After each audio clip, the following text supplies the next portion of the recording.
ഞാനിന്ന് എത്തിയത് കോഴിക്കോട് ബീച്ചിലാണ്. നമ്മളെ പുതിയ ഫുഡ് സ്ട്രീറ്റിൻ്റെ 90% ഷോപ്പുകൾ ഓപ്പൺ ആയിട്ടുണ്ട്. കുറച്ച് ഷോപ്പുകൾ മാത്രമേ ഉള്ളൂ ഇപ്പോൾ പെൻഡിങ്ങിൽ നിൽക്കുന്നുള്ളൂ. ഇപ്പോൾ നമ്മൾ ഈ പുതിയ ഫുഡ് സ്ട്രീറ്റ് കാണാൻ നല്ല ഭംഗിയുണ്ട്. ഫുള്ള് ലൈറ്റിങ്ങും കാര്യങ്ങളും ഇൻ്റർലോക്കൊക്കെ ചെയ്ത് നല്ല ഒരു ആധുനിക സെറ്റപ്പിലേക്ക് വന്നേരം നല്ല ഭംഗിയുണ്ട് സംഭവം കാണാൻ കേട്ടോ. പോരാത്തിന് നമ്മൾ വന്ന ദിവസം ഈ സ്ട്രീറ്റ് കാണാൻ നല്ല തിരക്കായിരുന്നു, നല്ല റഷാട്ടോ കാണാൻ. അതുകൊണ്ടാണ് ഇതിന് മുന്നേ കുറച്ച് ആൾക്കാർ ചെയ്ത വീഡിയോസിൽ കുറേ വേസ്റ്റുകളും കാര്യങ്ങളൊക്കെ ഫ്ലോറിൽ വലിച്ചെറിഞ്ഞതൊക്കെ പറയാൻ കാരണം ഇതൊരു ചെറിയൊരു സർക്കിളിലാണല്ലോ ഈ സെറ്റപ്പ് ഉണ്ടാക്കിയത്. അപ്പോൾ അത്രയും റഷായിട്ട് ആൾക്കാർ ഫുഡ് വേസ്റ്റും കാര്യങ്ങളൊക്കെ നിലത്തിടുന്നൊരു കംപ്ലയിൻറ്റ് ഉണ്ടായിരുന്നു കേട്ടോ. ഞാൻ വന്നേരം ചില സ്ഥലത്ത് കണ്ടിട്ടുണ്ട്. പക്ഷേ അതൊക്കെ ക്ലീൻ ചെയ്യാൻ പെട്ടെന്ന് ആൾക്കാർ വന്ന് ക്ലീൻ ചെയ്യും. അപ്പോൾ നമ്മൾ ഈ കോഴിക്കോട് ബീച്ചിൻ്റെ പുതിയ ഭംഗി ആസ്വദിക്കാത്തവരൊക്കെ വേഗം വന്ന് ആസ്വദിച്ചോളി. നല്ല ചില്ലൗട്ട് ചെയ്യാൻ പറ്റിയ ഒരു സ്ഥലമായിട്ട് തന്നെ എനിക്ക് തോന്നി കേട്ടോ.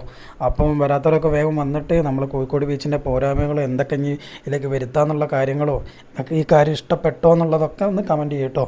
കണ്ടില്ലേ, വേസ്റ്റും കാര്യങ്ങളൊക്കെ പെട്ടെന്ന് റിമൂവ് ചെയ്യുന്നുണ്ട്. ഇതൊക്കെ മുന്നോട്ട് ഉണ്ടായാൽ മതി. അപ്പോൾ താങ്ക് യു.